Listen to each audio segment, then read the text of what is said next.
All right, welcome everybody. It's Thursday around 1 p.m. here. I really appreciate you joining us for our weekly session here, our weekly coaching session inside the Real Estate Investing Mastermind Group. And I'm here, Douglas J. Beck, here to help you understand how to become the best version of yourself as a real estate investor and beyond. So we've talked about many different things over the past few months, actually, from how I got my start as a real estate investor, doing wholesaling initially, got into fix and flip, got into different businesses in real estate, got into the funding space, now I'm growing multiple companies and helping, coach and change people's lives all across the country, and really honored and blessed to be able to do that. So I appreciate your time being here with us today and listening into the conversation. Today, we're talking about passive investing as a real estate investor. So looking at how can we earn passive income as a real estate investor. And I'm going to talk about some of the different ways that's possible. The most common ways that people think about is obviously landlording. We'll get into some of that. We'll kind of compare and contrast that with some different alternatives that you can look at. But in the meantime, inside of Facebook and also inside of our Zoom room, I'd encourage you guys to please tell us where you're coming in from, where you're calling in or listening in from, what brought you here, whatever you want to share that is of most interest for you. And also for the people that are going to read your comment, make sure you let folks know, what you could do to help bring value to them, but also what you're looking for. So in our growth collective community, we talk about what we have and what we need, right? So if you have something, which everybody has something to offer, be sure to mention that, right? We're not here to promote and push and make people get upset that we're saying so many of the same things and be spammy. No, we're saying, hey, share a little bit about what you do, where you're at, what you're focusing on, and then talk about what you need, right? Be okay with sharing about what you need right now. What are you looking for? What's going to make a difference in your business, in your life, right? In your journey. So feel free to share that both inside the Zoom room, if you're part of the TGC community, and also inside of the Real Estate Investing Mastermind. I'm going to ask Joe if you could, like last week, kind of monitor the comments and bring us some folks over from Facebook, and maybe shout out some folks from me as you see people come in on Facebook. I'm still going to get that up on my screen on the left-hand side here, but be good to have that kind of front and center. Sure thing. All right. Excellent. We'll wait a couple seconds here. I see some folks. Wendy's from New Brunswick, Canada. So Wendy's one of our Growth Collective clients. Welcome, Wendy, again. And appreciate you being here. So let's see what we got. Who else do we have on with us today? I see Alicia's here. I see Gabriel, Janet. You guys are being kind of shy inside of Zoom. Sherry, right? Joe, tell us about you, man. Where are you based out of? What do you do? Give an example. Where are you based out of, and who are you looking to help? You talking to me? I'm talking to you. Looking to help all our clients. I'm based out of Morris County, New Jersey, a place called Mount Olive. We've been working with Douglas since 2015, creating a lot of success stories. And right now we are most excited because we have so much momentum going on in our business. The addition of Douglas becoming a managing partner of an amazing fund leads right into what you can do with your businesses, how you can get your projects funded very quickly. So we're very excited, and I'm glad that's the topic today. Absolutely. Yeah, what I'm going to do today, everybody, is I'm going to talk about, like I said, thank you, Joe, for that. And make sure you keep monitoring that Facebook. I want to make sure we got folks on there. I think we got some folks listening to us live, but they're being kind of shy. I see a few folks there watching live. So again, this is interactive, right? I'm going to be presenting and talking, but we expect you guys, for the sake of this room and this meeting that we have every week, to make it interactive, right? Because it's not about like a webinar or a presentation or a pitch session or something like that. No, this is just value, but we want to bring value specifically to what you guys all need. So on that note, I'd like to encourage also our Growth Collective members to go ahead and use the chat inside of Zoom to put your questions about this concept of passive investing, of owning rental properties, of privately lending or investing in real estate passively, of leveraging sources of capital that maybe you're not obviously thinking about at first. Maybe it's an old 401k, or maybe it's your equity in your home that you haven't tapped into, to go ahead and do a real estate deal to create a multiple of that return of what it could be for you and your family. So there's different strategies we're going to be talking about today, and I'm going to actually show you, and that's what I'm working on here, getting the actual presentation for the part. I'm going to show you some stuff. I'm going to show you an example of an opportunity for a subset of some folks here. We're going to talk about accredited, and we're going to talk about non-accredited, right? We're going to talk about accredited investors. We're going to talk about non-accredited investors, what the difference is and why that's important. So we're going to talk about ways that you could put capital to work literally today or tomorrow or next week on deals that are actively being done by myself, my team, my partners, and also other people in the group and people around you all listening to me right now, ways that you can get involved, the ways that you can put capital into something and get a return back.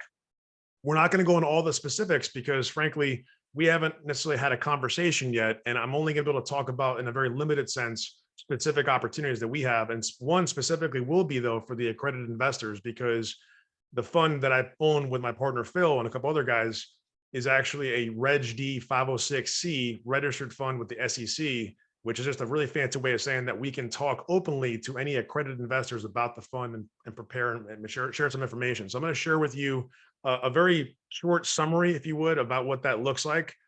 Just to show you an example, right? Not to raise capital. This is not a solicitation for your funds. I don't know if you're accredited or not listening to me right now, so I'm not looking for your funds.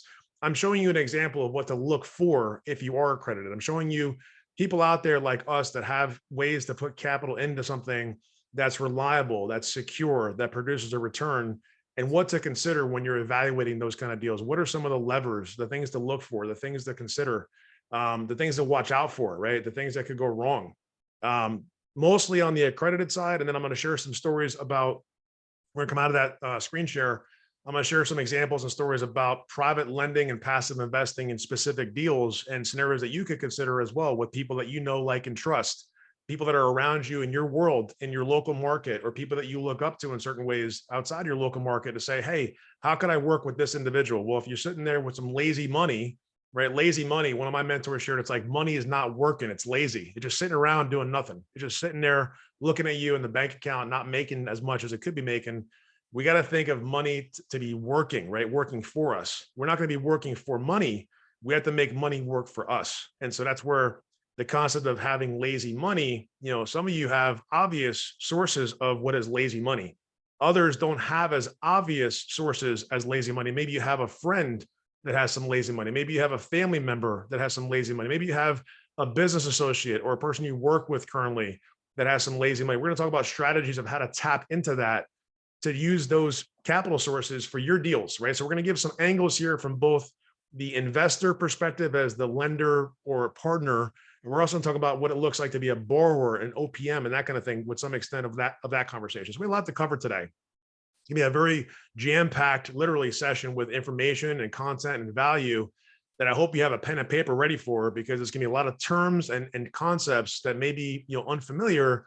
And I'm blessed and honored again to be able to share these with you from experience, not just from theory. I just read a book, I've lived it, and it hasn't always worked perfectly. So, I'm not here to say it's always perfect, everything's sunshine and rainbows. It's really not. Real estate investing, has so many variables in it that are outside of our control that really don't allow it to be 100% certain at any time for anything.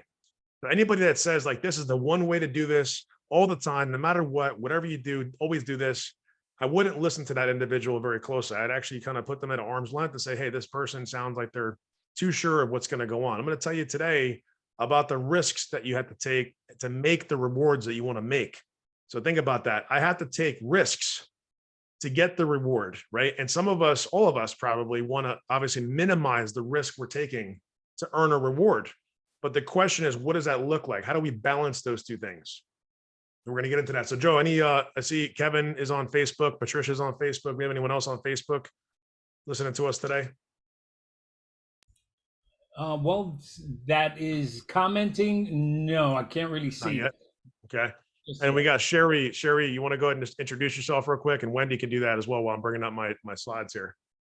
Sherry, tell us where you're based out of and what you're focusing on. You're inside of Zoom. Hello, everyone. I am Sherry Terryberry. I'm based in North Texas, USA. I'm looking primarily right now at buy and hold rentals, possibly single family or smaller multifamily. Excellent. Excellent. And Thank also you, Sherry. Jasmine's waiting to be let in.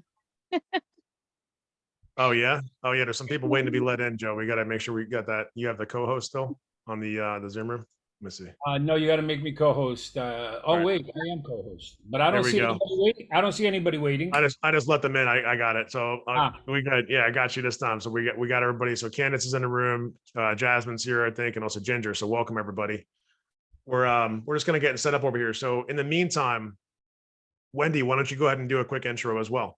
Okay, I live in New Brunswick, Canada, which is right above Maine. So I live in the Atlantic Ocean on an island. I am looking at doing high-end Airbnbs with Complete Nordic Spa, which is a sauna, hot tub, and a cold plunge pool. And I also I'm still doing research into this, of making vacation rentals for people with physical mobility. And I'm wanting to talk to people that are actually in a wheelchair all the time, as opposed to just going with what the government says, because I know sometimes the government thinks something works and it doesn't, or they need something else. So that's where I'm focusing. Excellent. Very cool. Appreciate the impact you're looking to make. It's, not just about the real estate, it's about helping people. That's awesome. Excellent. All right. And then maybe got time for one more. Who wants to volunteer from the TGC community in the room here on Zoom before we jump into our actual conversation today? Who wants to introduce themselves? I see Ginger's up there. Ginger, you want to say hello? Sure. Hi, I'm Ginger from South Jersey. I'm just getting started on this hope to be successful venture. And I was thinking about this today, and I realized ultimately my goal is really, I would love to have short-term rentals at the Jersey Shore. Property is, super expensive there right now. So I'm looking to kind of build my portfolio with some buy and holds and maybe some, just BRRRR strategy, flipping, whatever it takes to kind of get me to that ultimate goal. Right. Okay. Excellent. And then also one thing I forgot to ask, I think, well, actually, Wendy said this. She's looking for some folks from a capital perspective that can partner up. What are you looking for, Ginger? Are you looking for potential partners? Are you looking for deals? Are you looking for a little bit of everything? What are you looking for the most? I mean, I guess deals, and I would definitely need to capital. Okay. Excellent. All right. And then you guys, Wendy, Ginger, Sherry, and everybody else, you guys are on Facebook. So if people want to find you, just, I guess it's just your names, right? Do you want to just share your name, Ginger? And then I don't know how you want to get connected. I guess people should DM you if they want to connect with you, or you guys want maybe put a comment. I think you put a comment on Facebook. So if someone wants to reach out to you, that's a good way to do it. If you guys that are inside the Growth Collective want to put a comment, if you're looking for people to connect from this conversation to you, then just go on Facebook on the feed. Like I think Ginger already did this, and just put a comment saying, "Hey, I'm Ginger from the Growth Collective community. Would love to connect with you." That way you guys here, our clients, can connect with our larger group directly. That's one of the goals we have, is to help our communities connect. So, all right. Excellent. Some homework for you guys, but at least we'll get you connected there. All right. Very good. So, I always like to joke around, and maybe it makes it worse, but sometimes I feel like Facebook kind of throttles back, certain topics, certain discussions. So maybe it's something that we put in the copy. Maybe it's something we said, who knows? But at the end of the day, I'm here with you guys. There's about 15 people or so, I think, in the Zoom room. There's however many people are hearing this on Facebook Live, and there's going to be thousands of people that could hear this later on. So I'm here for you all here live, and then also for the replay, for those of you that could benefit from this. The concept, is that we want to think about how can we make money work for us, right? And a lot of people are so entrenched, and the mindset is like, we have to go work for somebody else and trade our time for money. And the other concept is that we hear a lot is, we have to have our own money to do real estate. We have to have our own money to invest in real estate. And that's another misnomer, that you don't necessarily have to have your own money. You don't have to work for somebody else. Like, these things are not true all the time. I think I said this during this conversation, but I might've said it in the Growth Collective too. Like, if somebody out there tells you that there's only one way to do something, it's probably incorrect. It's fairly inaccurate. Like, I can't think of one way to do any one thing in life, like let alone real estate investing. There's a lot of different ways. So my goal today is really to open up everybody's mind of different ways that you can passively invest in real estate. Now, the most common way that we know of, that we're trained on when you think about investing in real estate passively, the most common way that most people are learning or doing or getting coached on, which we also coach on this in our Growth Collective community. If you want to learn more about that, by the way, join thegrowthcollective.com. Join thegrowthcollective.com talks about how the program works, how we operate, what's cool about us, what's different about us. My background, for those of you who don't know, is heavily focused on deal analysis, deal structuring, capital raising, funding deals, being inside and outside that area as an owner and also as a coach. And so really that's what makes us special. But ultimately today is a glimpse of that for those that are hearing this for the first time. The fact is, rental real estate, right? Specifically what's called the BRRRR model, the buy, renovate, rent, refi, is kind of like what a lot of people look at as like one of the apex. I say one of the apex of real estate investing because in my mind, it's not the apex, right? It's not, you're not there yet, but you're working towards that. It's one of the things that's within reach. You know, it's not Mount Everest, but it's definitely a hike up this mountain to get to BRRRR, right? To BRRRR a property means to buy it, to renovate it, to then rent it out and then refinance it. That takes work. It takes effort. We have to source deals. We have to analyze deals. We have to know how to negotiate. We have to find opportunity to renovate or improve the property. And we ultimately have to close on the property, own the property, stabilize the property, do work to the property, hire someone to do the work, get the funding for the property, obviously, do the work to the property, stabilize it, rent it out, and then look to refinance it with a lender to go ahead and actually pay back the loan that I took or pay back the money I put in and essentially own that property as a rental property. That's kind of what a BRRRR process looks like in a nutshell, right? So I said a lot of stuff kind of fast, but that's intentional, that those are like the summary steps. When you break it down, there's a lot more sub steps, as my clients know, and as probably many of you know. That's not all that there is to do. I said that in about 20 or 30 seconds. There's 20 or 30 hours at minimum involved just to do those things, like minimum, more like probably 200 to 300, right? Hours involved. And so now we're talking about trading time, right? Because time is not just trading to an employer. Time is traded to my business. Time is traded to my property. Time is traded to the people that I care about the most, my family, right? My friends, people that I love and care about. So like, I have to invest that though, invest that time. So if the big if is, if the investment of time for a rental real estate deal, a BRRRR, is worth the investment of time. Now, what does that mean? We talked about that a little bit just before, like in our private coaching group, we literally had a conversation around what's a good return, right? And we talked about rules of thumb, like the 1% rule, which I'm not going to go into these details because we don't have time today. 1% rule. We talked about, you know, cash on cash return. We talked about the dollars per month per door. We looked at calculating things, which is exactly what we do literally every single week.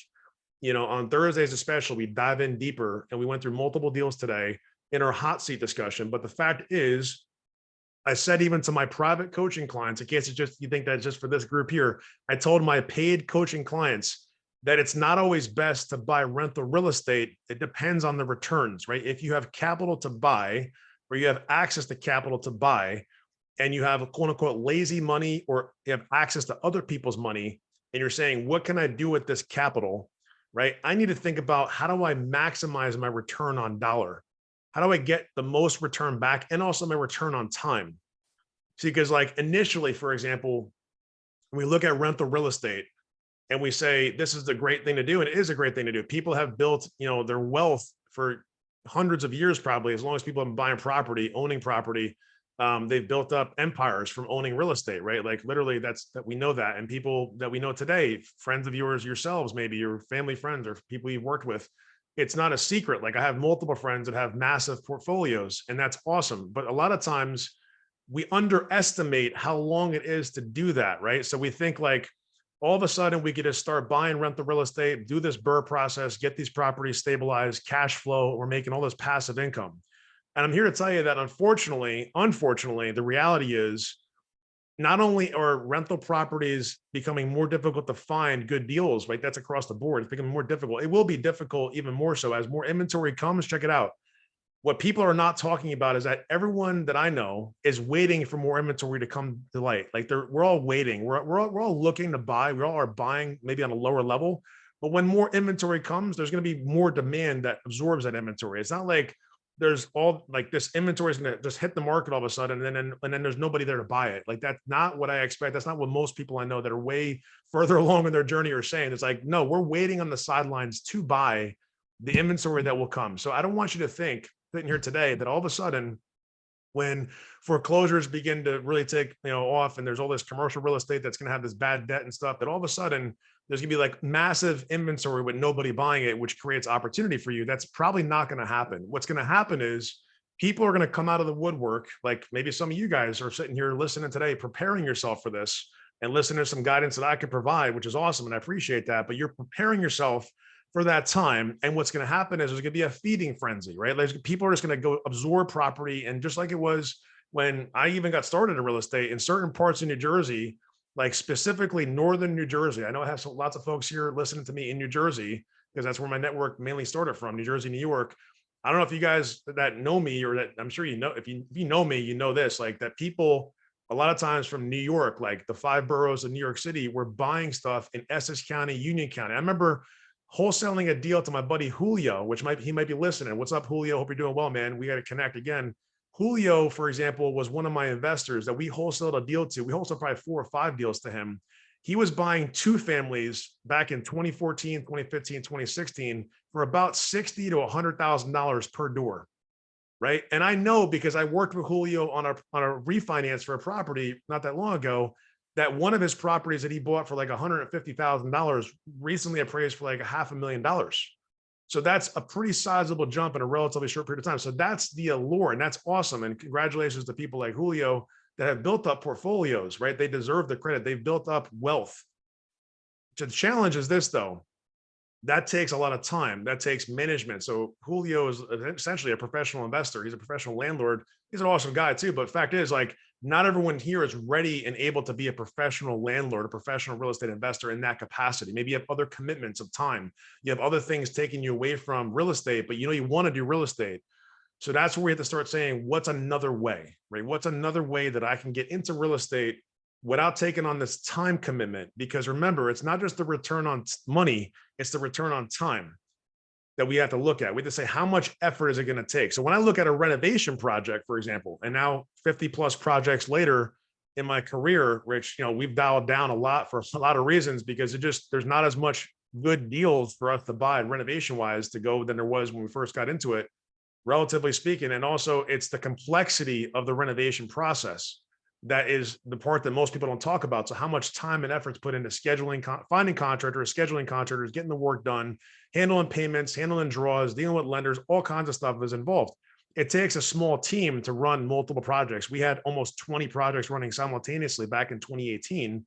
And essentially, you know, it was like 16 or 17 and then a couple of rentals. And so that was chaos mode for us, right? And we learned a lot from that period of time. So I'm here to share in that experience and tell you that yes, you could be a fix and flip investor. Yes, you could be a landlord, right? But what if you don't want to trade the time, or you don't want to commit your capital that way for that kind of deal? What if you want a reliable passive return in real estate? What does that look like? What are the possibilities, right? And again, I'm not here to solicit your funds. I want to make that very clear. I don't have a personal desire, demand this moment to ask anyone here to give me any capital. That's not what I'm talking about. I'm telling you what's possible. And I'm happy to talk with you in private. If you are an accredited investor specifically, I have multiple ways you can put capital to work immediately if you're an accredited investor. But if you're a non-accredited investor, we have to have a conversation. I have to get to know a little bit more about what you're doing. We might have to meet a couple of times to get to know and see how we could possibly collaborate in the future. It's not like I can just, oh, Doug, here's a bunch of money, go do something with it. It's not like that, right? So bottom line is, this is an educational conversation, a coaching experience, if you want to call it that. So what does that look like? Well, a couple of things come to mind. As a real estate investor, we know that properties are either, you know, fix and flip or buy and hold, right? So I can simply say one strategy is I'm going to find somebody in my market. So step one is, if you want to get this going, like today, tomorrow, the next day, not with me, but with somebody that like really well, you want to find somebody in your local market that actually already does real estate in the way that you want to do it, or you think they can do it well. And you want to figure out what added value can you bring. So maybe it's that you have liquid capital. Maybe you have capital in a savings account or a HELOC or a 401k that's now an IRA that you could put into someone's project, right? So you go to your friend, your buddy, your colleague, whoever, and you say, look, I have this capital. I hear about your projects. I know we're in the same market. Could we collaborate somehow? And if that individual, sorry, buddy, you okay? Okay, sorry, give me 1 second, guys. I apologize. This is real life, right? I got my son over here, my youngest coming here. Hold on.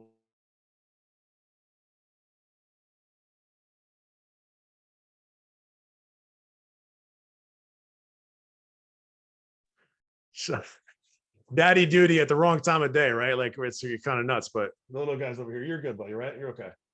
His older brother's got to give him a hand, so got to talk to him later about that one. But look, so at the end of the day, and that's important too, by the way, talk about time, return on time.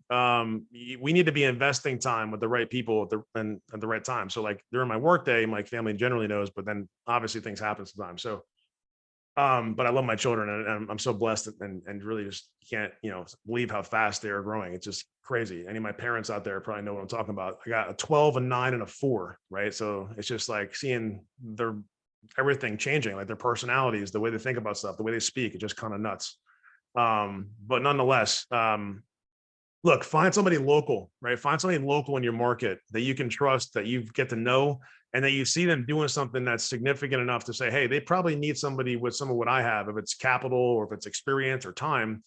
Connect with that individual. But this is about passive investment, right? So passive investment would be probably some type of private loan, right? Some type of private loan or some type of joint venture or some type of partnership. Okay.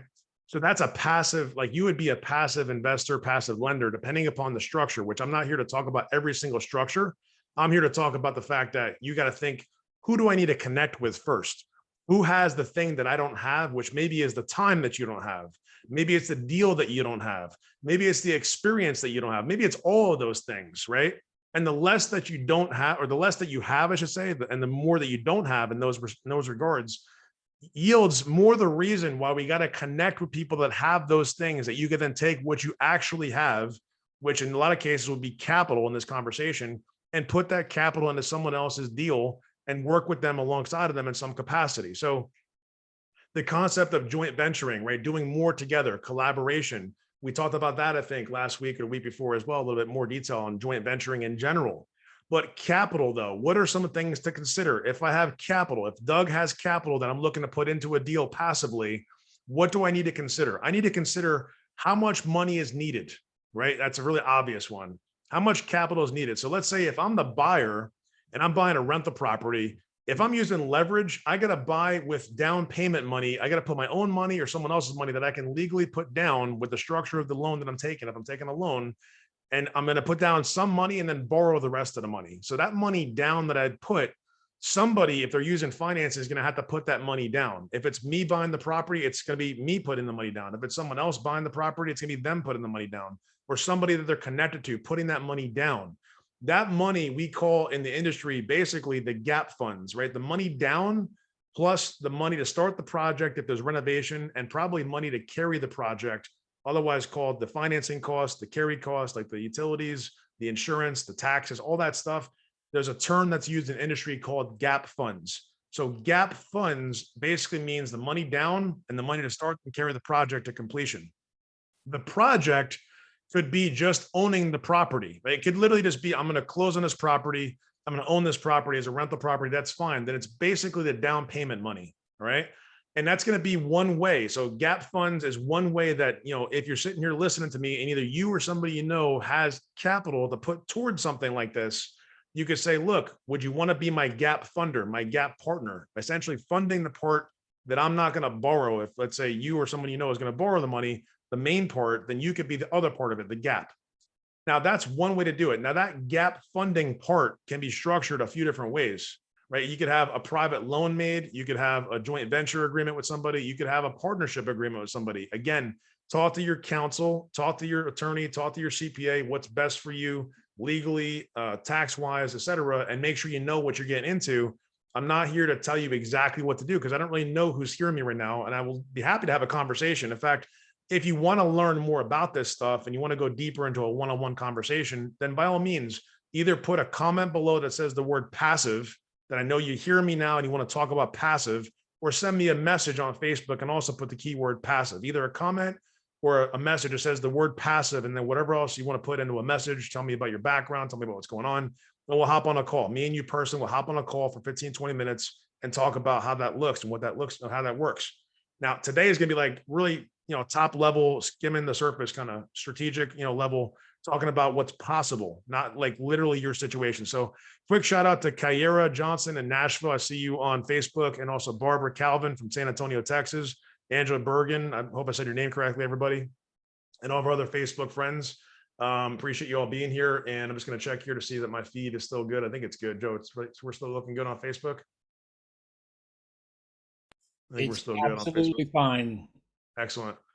All right, cool. So then let's move into like, the gap funds is one way to do it. Now, if let's say you have, I'm going to go the other direction. Let's say you have more capital, right? Like way more capital available than time. You're probably sitting here listening to me as like an accredited investor, if that's the case. Most people that have a surplus of capital have gotten the designation called accredited investor, which basically means that you have a minimum of $1 million net worth, or that you have a certain amount of income, right? Currently, it's $200,000 for the past, I think, couple of years as an individual, or $300,000 as married of income, right? Now, if that's you, then we should have a conversation, because if you're accredited, I can show you some different opportunities that we have as a fund, and also on investment deals that might be of interest. If you're not an accredited investor, then we should talk about the concepts first and then see what we could do. But there's very limited options of what you can do as a non-accredited investor with somebody like me, without us actually having a conversation to figure stuff out. We could look at deals to partner on maybe, but I'm not really looking for partners right now in terms of like partnering on paper, like doing a deal, owning a property together. I'm looking for folks that want to come in as accredited investors mainly into our fund. And then our fund is actually making the main loan to other investors that want to buy the real estate. So just to kind of peel back the curtain a little bit, so you know kind of what's in it for us and what's in it for me. That's my main intention. My main conversation today is really looking for folks that are accredited, but at the same time, helping those of you that are not accredited learn what it's like and what are some of these opportunities that are available to the accredited investors in this group and other places. And also understand what you could do locally with people that you know, like, and trust, that you can participate with on deals in different ways, depending upon, again, the arrangement you make, even as a non-accredited investor, because really you could become partners with anybody who wants to be your partner that you decide to go into business with, right? That's like an accreditation required to become business partners. There's not an accreditation, as far as I know, to become a private lender for somebody on a one-off deal, right? Like there's not a requirement. Again, check your state and local laws. There are certain things that vary based on where you're sitting, what you're doing, what you're listening to. This is just information that you got to double check and trust but verify, right? That I talked about that a little bit in my group before. But the fact is, you could be a gap funder, right? That's one concept. You could also just be a private lender and bring the majority. If you have more capital, like hundreds of thousands of dollars or millions of dollars available, you could become a private lender to provide all of the capital, not just the part that somebody needs to put down to the property. You could become a private lender to fund the entire thing. Why would someone do that? Well, someone would do that because the returns that the market is saying, not that I'm saying, it's not like my deal. The returns that people are getting to be private lenders in first position are typically low double-digit returns. Low double-digit returns. The returns that somebody typically gets in a private lending scenario for the gap funding is a little bit higher than that. Typically, it's in the mid double digits, like as not mid as in like 40, 50%. I'm talking about, mid teens. Let's say like between 12, 15, 18% in that range. If you're a private lender to someone that you're making a loan for the gap funding, that's typically what the market is saying people are willing to provide in return for the loan that's being made. These are all loans made to companies and corporations. Again, I'm not your attorney. Check this with your local counsel. Check this with people you trust that know you, that know your situation perfectly. Or again, we could have a conversation. I can connect you to some people. But the fact is, you're making a loan. You don't ever want to make a loan. If you ask me, I don't ever make a loan or do a loan with somebody into my personal name or from my personal name, because there's different laws that have to do with that. And there's also a lot of risk associated with that as well.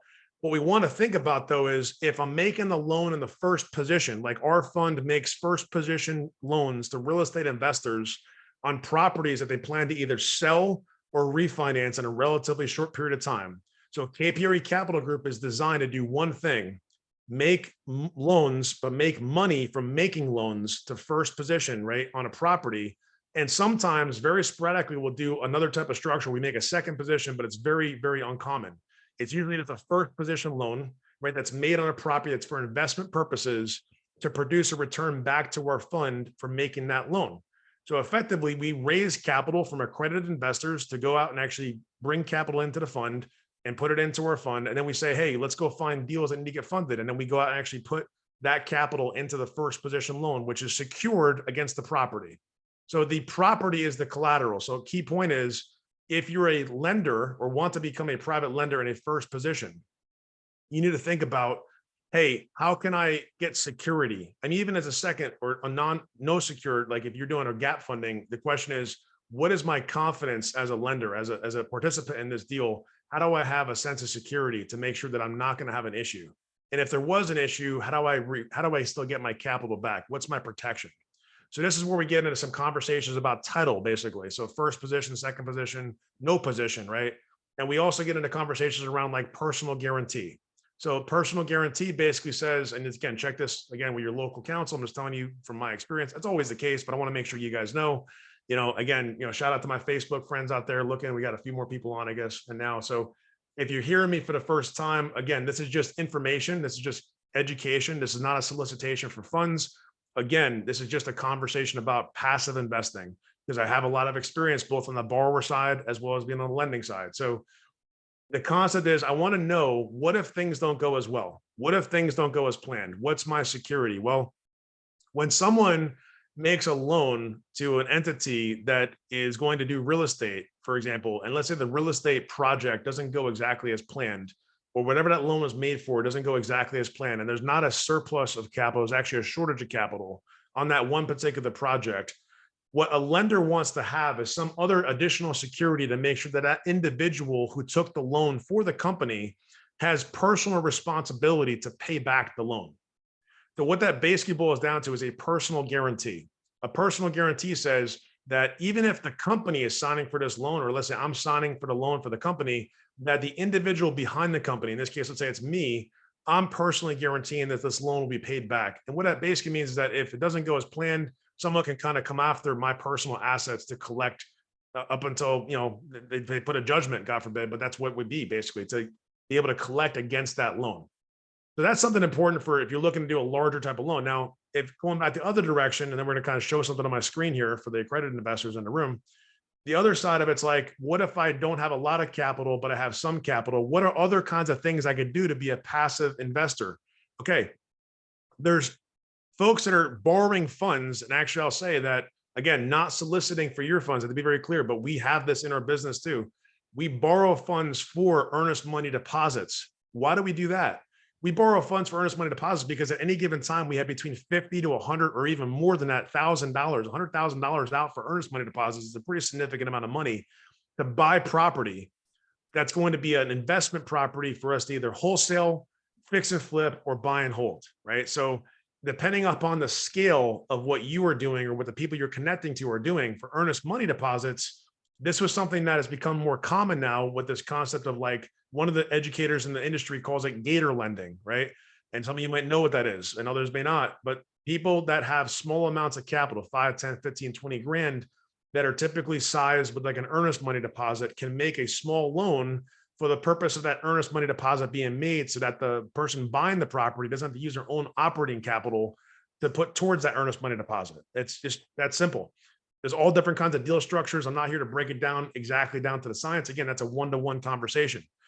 Some individuals that have multiple businesses like I do and like we do, from time to time also raise money for what's called working capital. What is working capital? Working capital is for marketing, advertising, team building, building my team out, hiring more vendors, hiring a consultant, growing my advertising if I'm doing advertising, growing my marketing plan, building out a website, building out my technology, growing my system, whatever it is. There are people, right? We have been, and there's other people that have as well, raised money, quote unquote, to do loans or get loan for working capital, right? So that could be as small as a few $1,000s to tens or hundreds of thousands of dollars, depending upon, again, what the investor or the owner of that business needs and what the lender is willing to provide for that particular deal. So there's a lot of possibilities, and a lot of the things I just said do not require you to be accredited because you're not investing into a syndicated type of a thing. You're saying, I'm making this one loan for this one thing.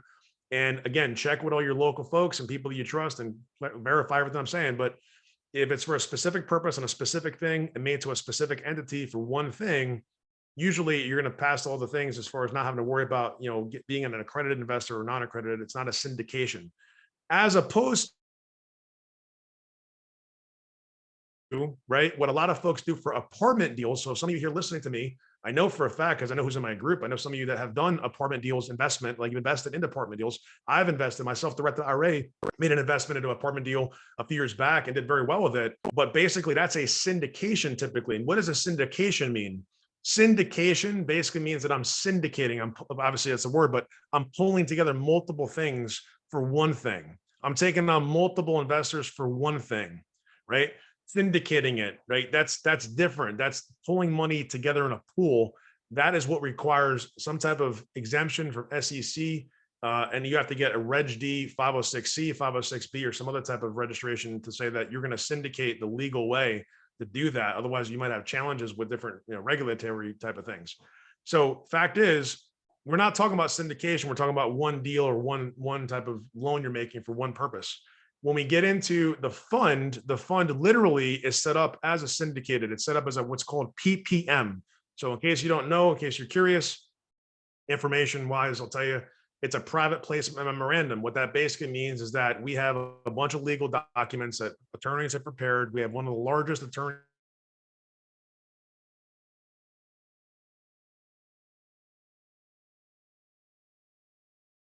You froze there for a second, Douglas, in case you could hear me. Firms in the country that does private lending, attorney stuff.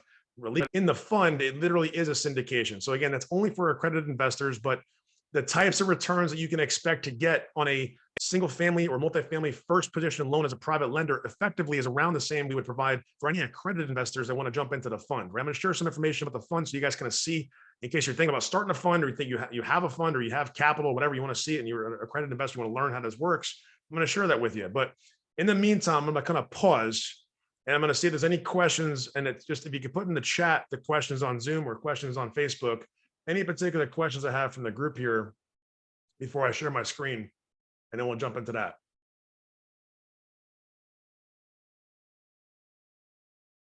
And I see 15 comments, but I can't see all of them, which is so odd. I don't know why Facebook does that. So if you put a comment that is calling me out or saying something, or, I don't know, I always joke around, people might have different things to say. So, if it's, I don't know. I can see the comments. You see all of them? They're all good. All right, good. So you're happy. Hopefully everybody's happy. So if you're not happy, drink some more water or get maybe a Celsius or something. You'll feel a little better. One question was Angela Bergeron. She said, I need financing for a land contract. Is that possible? Yeah, potentially. So when it comes to financing land, most lenders want to see that you have basically the plan to build something on that land, that you can actually build something there, because otherwise we're trusting that the land value is going to remain the same. And a lot of times land, it does hold its value or go up, but there could be different implications that land won't hold its value. And there's also things with like environmental that matter, because if nothing's been built on it, then nobody's tested the soil necessarily or done the due diligence of what can be built, what's in the building envelope, all that kind of stuff. So you want to make sure you have all that kind of buttoned up. And if you don't, that's okay too. You just got to find someone that can be, helping you through that process locally, probably like a land attorney, land use attorney, or a development type of an attorney, land use. So that would be one thing to do. And then also, if you're I don't know if you're trying to keep that property and like, warehouse the land or something like that. Most people that do like purchasing a land like that will actually use cash. And then once they go ahead and actually either, build something on it, then they would refinance out and they get like almost like a cash out refinance. When they go to build it, they would get a construction line of credit against the property. That's what we can provide that. As KPRE, we could provide the funding for the construction. Like we can provide 100% of the funding for construction, but we have to know what we're going to build. So that's why on the purchase, right? If it's a purchase of land, for us to be able to do the deal as a loan, we have to know that there's going to be something built, because that's the collateral. The land isn't worth a whole lot typically, unless it's like waterfront or like really great location. So that's not enough collateral. And we're not in the business of like, taking back land, God forbid, and having to sell it. That's not, and we're not looking to take back any property. We're just trying to understand like that you have a plan. So it looks like I see another comment here. Sue, I think, says, I think it's, what is an accredited investor? So accredited investor, Sue, I'm gonna actually share my screen here. That's kind of a good bridge into the deck. And so I will say, before I share this again, I'm not here to solicit anyone's funds. I want to say that very clearly one more time, because people are going to say, oh, look, he's talking about money and he's trying to raise money and stuff. That's not the purpose of today. This is educational purposes only. This is a real company that I'm a real owner of.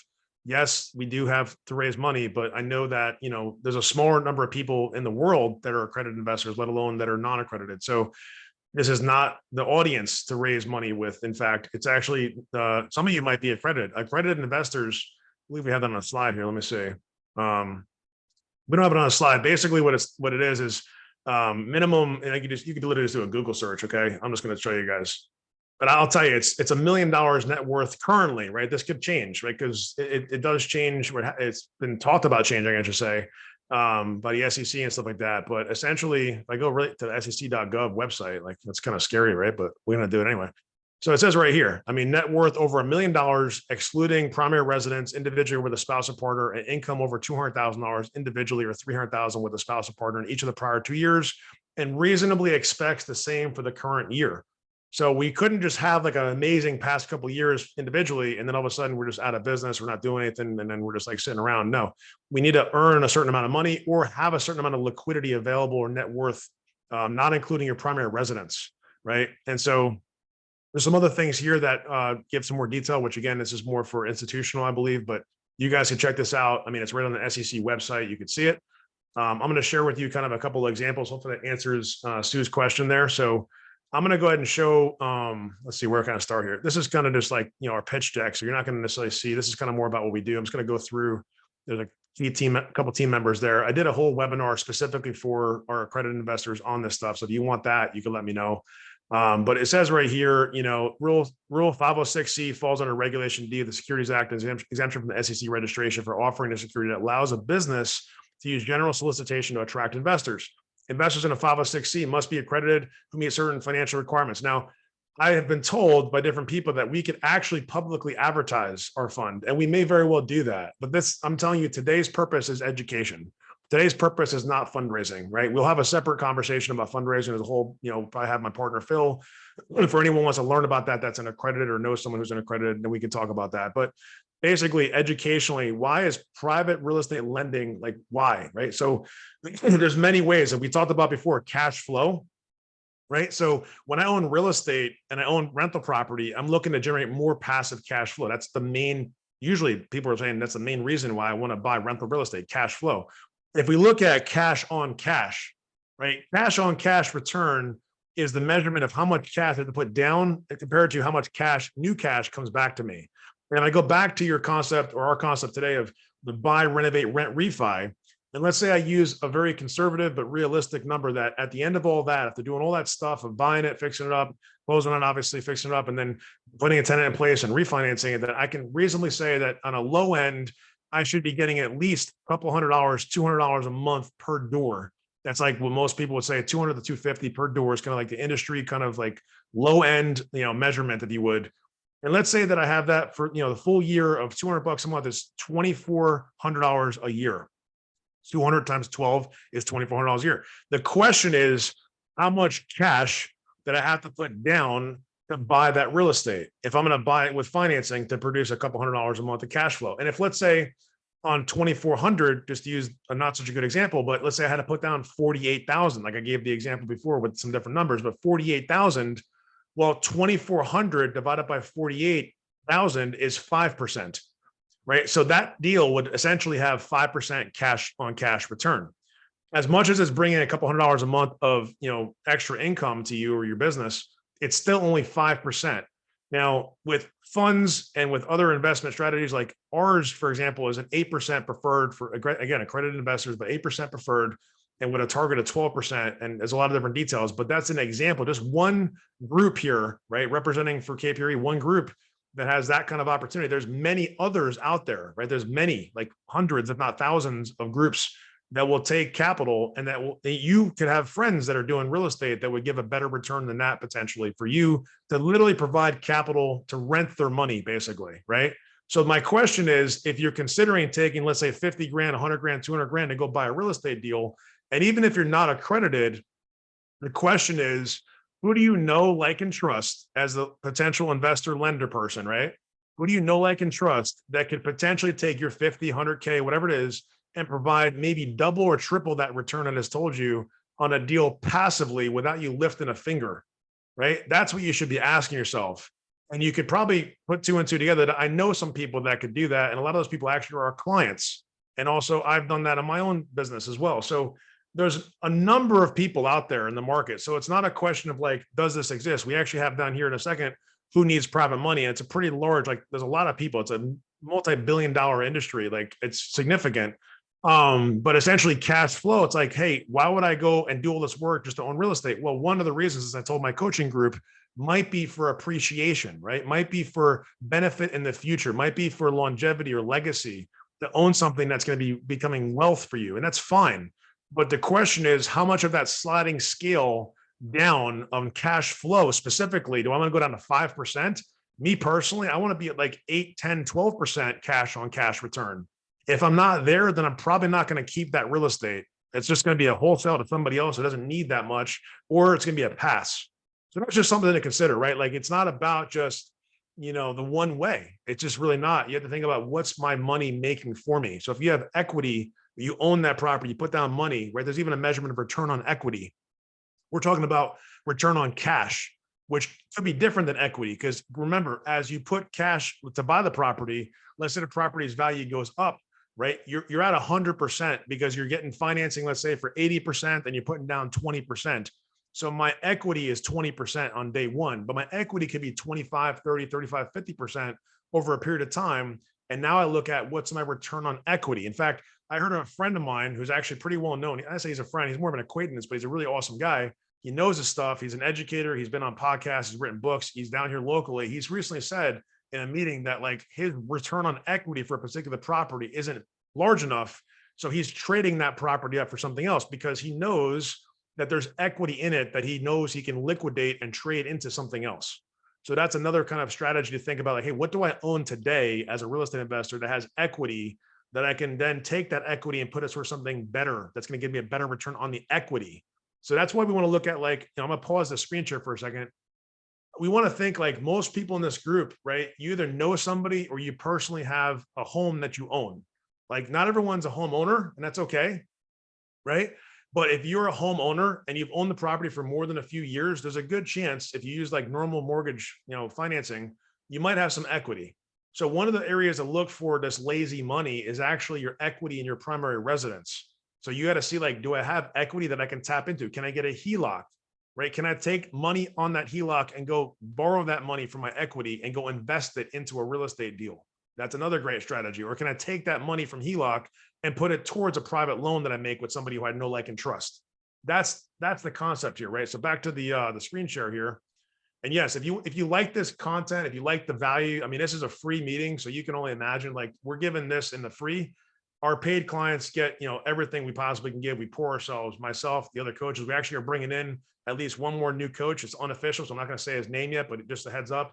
We just kind of agreed upon that today. So I'm excited about that. Somebody who's actually presented in our group before, who's pumped about pouring value into the group as well. So we're working out details. So more to come about that. We have another guest coach coming next week, Coach Lewis. He's not the guy, but it's another gentleman. On Wednesday of next week, we have our normal meeting. So lots of cool stuff, excellent, exciting, powerful, and impactful stuff happening inside the Growth Collective. Check out the jointhegrowthcollective.com website, and you'll learn again more about how that works. You can set up time with our team. Let me go back and share my screen though. So, how about diversification, right? So, like, let's think about this.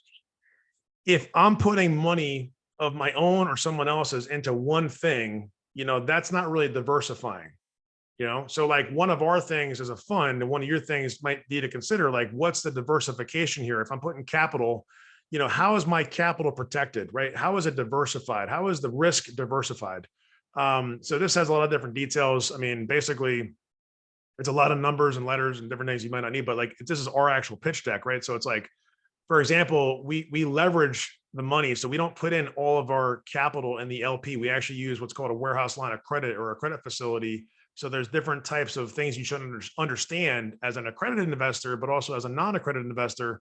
How do I, make sure I understand at a depth of a knowledge enough to where I know how this capital is being used? So I said before, it's like, how much money is needed, right? That was the first question. The second question is, how long is it needed for, right? How long is it needed for? It could be as short as a few days, a few months, a few years, right? It could be depending upon what the project of the deal is.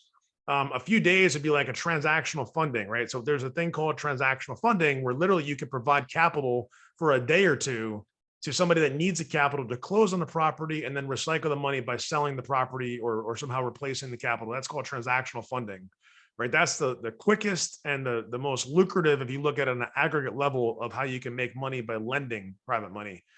dollar for dollar, day by day, right? Because it's like 1 day money for like a point or two usually is what people charge to do that. And it's all legal and it's all run through title companies and you can look into it. I'm happy to just, if you guys have questions about transactional funding, in fact, that's a great one to talk about. So transactional funding, I guess just put the word transactional either into a message or into a comment. And I'll be happy to talk more about that and show you that how that works.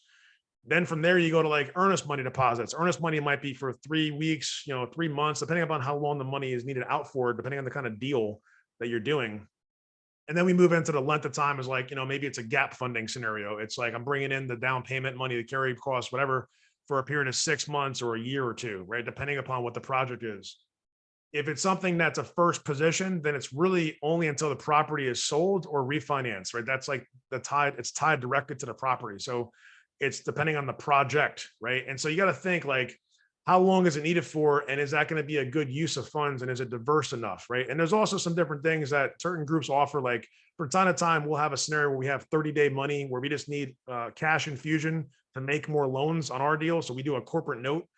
Depending on the time, we might have that available. I have to double check and see what we're looking like with our current volume, for example. But basically, certain like alternative investment ideas, right, with really short-term time horizon, but a nice return back for the money. So like you got to look for stuff like that. But by connecting with people locally, by connecting with people that are doing deals, people like us and our companies, you're going to learn more about these things, right? You're going to figure out which of these match up to my personal profile.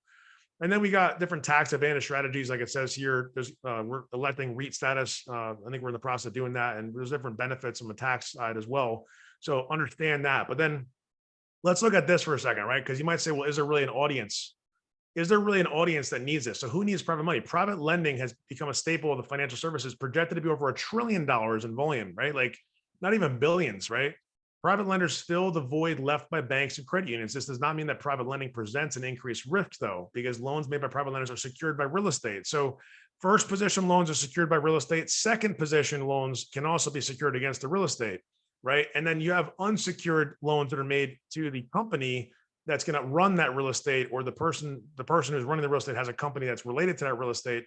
And then typically on an unsecured note, for example, typically what's happening is the person is signing for that loan personally as well. Even though it's to the company, they're also personally guaranteeing it. So that's another sense of security. It's actually all the assets that that individual has is being used as collateral, if you think of it, because that's what a personal guarantee, an unlimited one, would provide.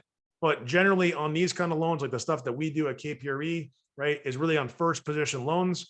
And it's going to be stuff here like you could see and read in just kind of more detail. But with us and potentially with you, if you're doing this kind of passive investing and making loans, it's about speed. Our borrowers and potentially yours, people that use your capital, are looking for speed. They're looking for accessibility. They're looking for understanding and expertise. Sometimes we have that, right? And then defaults are not looking for defaults, but we know how to deal with defaults, right? We've had to deal with that and we understand it. We have a legal team. We have everybody set up, but flexibility. So again, this is just to kind of show you. Let me see if I got another. These are some examples, but KPRE process, technology. So like with us, we've essentially institutionalized private money. So we're taking, this concept of just doing one deal at a time and maybe doing on an aggregate level, we're doing dozens or hundreds of deals at a time. So and there's more stuff in the works. There's a CRM, there's all kinds of cool stuff. So the track record and so on and so forth. There's a lot of details, but that's not the purpose again of today. Today was to give value and just get a glimpse in what's possible. So check this out, kind of summarizing, right? We got to think, am I getting enough return for my current investments? That's another great question. Like, do you currently own rental real estate? What's your return on equity look like? Right? What's your return on investment look like? What's your cap rate looking like these days? What's your cash on cash return looking like? If you're an active investor, in other words, if you actually own property, not active as in like, fixing and flipping, or I'm talking about you own property. What does your current return look like? If you don't know that, you should probably figure that out. And if it's less than 10% per year, right, then the question is, why are you owning the property for long term? That's fine. The next question is, can I tap into some of the equity? Because there's also commercial loan products to take the equity that you own in a real estate that's an investment deal and refinance the equity out. It's called a cash out refinance, right? So if you want to learn about cash out refinance, if either you have a property now or you plan to buy a property, you want to learn how to take cash out of that equity, drop the comment cash out or send me a message, cash out. I'll know that you're someone I should connect with our lending team that can help you actually cash out refinance your deal. But I know people that have taken cash out, right, of a property And they then taken that money and invested into another property. So that's another great strategy to kind of take equity that is not being used for anything and invest it into something else and grow your portfolio. Again, it could be property, or it could be a loan, or it could be whatever that you could do with that capital that's allowed by the lender to be done. It usually cannot be used for any personal benefit besides the business's benefit. So you have to know what those limitations look like.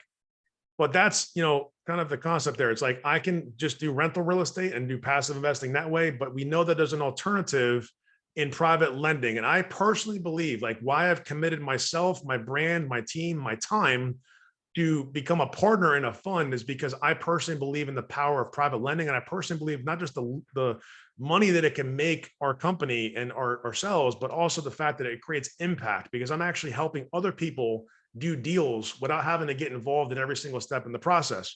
So that's why, again, the Growth Collective, right? Like, what is the purpose of the Growth Collective? Why are we talking so much about this? Because the Growth Collective clients, right? We're helping them close deals by educating and by empowering them, by helping them take action, but by giving them the resources of capital and deals and knowledge and resources like construction and knowledge in construction, but also resources of actual people in construction in some cases, to go run renovation projects and buy rental property and build a portfolio. So we're enabling our clients and you guys, right? If you want to become our client, you just go to jointhegrowthcollective.com. You set up a call, talk to Joe, myself, or someone else at the office, candidates, or somebody else, and we'll see if it's a good fit. But really, it's about plugging into a network of people that have your best interest in mind, looking to see how can we take all these different things that we do and bring it to one thing for you that makes a difference. And so there's people in the group that have tapped into other members' capital base, like people that have said, hey, this person has capital, this person needs capital. We match up, they match up on their own sometimes. You guys do that, right? Inside the Growth Collective. There's people that have a deal and somebody else wants to buy the deal. There's people wholesaling deals like that. We've actually been a wholesaler to a client, right? Because it's mutually exclusive. Although it's related, it's still separate. And so we have a team that handles wholesaling. So if you're looking for wholesale deals, we could help you there. But the fact is, you put this whole thing together and it's a unified, essentially vertically integrated business, right? So that's what I'm really excited to share with you guys. Like, basically, you don't have to go very far. We've got your back, whether it be buying the deal, managing the project, getting the capital, right? Understanding the process, getting educated, getting coached. We have a solution for you. So again, join thegrowthcollective.com. We're going to have a more detailed conversation on the phone with someone from my office, and we'll figure out if it's a good fit. And I'm really excited to welcome, we just got another couple folks enrolled. Daniel and Preston will be joining us. So I'm not sure if they're hearing me right now, but I'm excited to welcome them in the group. I think they were on with Rich the other night. So I'm looking forward to having them join us in the meetings as well. Like I said, we have a couple of coaches coming in addition to myself and the team we have now with Rich and everyone else helping coach. We have a couple of new additions. So I'm excited about that, and just really, really amazing things happening. So listen, like I said, this is scratching the surface, like just very high level. If you're interested in this stuff and want to talk in private, go ahead and just message me or put a comment passive. If you want to learn more about the coaching and how we can help you do more deals or do your first deal, and we have a guarantee, everybody, okay, this is pretty profound, that we're going to help you close your next deal or your first deal in the next 90 days or less. And if we don't, we're going to continue to support you until you do. So we don't want this to necessarily become a lifetime, forever, ongoing, infinite, like for everything. However, our commitment is for your success. So it means that you're making an investment in yourself, but you're trusting us to help you there. And you're making the decision to go out there and make things happen underneath our guidance and support and our services. And if you don't have the success that you deserve, we're going to still support you until you get there. So that is really kind of profound. There's not many people, if anybody else I know in the industry, that's offering that. It's because we're in the business with you. We understand the business. Hopefully today's conversation, today's presentation gave you a glimpse of the knowledge and experience and the wisdom that I have, which I'm blessed and honored to share with you all. It's just a scratch of the surface. I mean, I can go pretty deep in this stuff. I just don't have enough time today. So if you want to have that conversation, again, join thegrowthcollective.com. I can't emphasize it enough. It doesn't cost anything to set up an appointment. And until next week, God bless you all. Have a great weekend, and I'll talk to you soon. Hopefully we'll see you in the group. Have a good night, guys. Good day.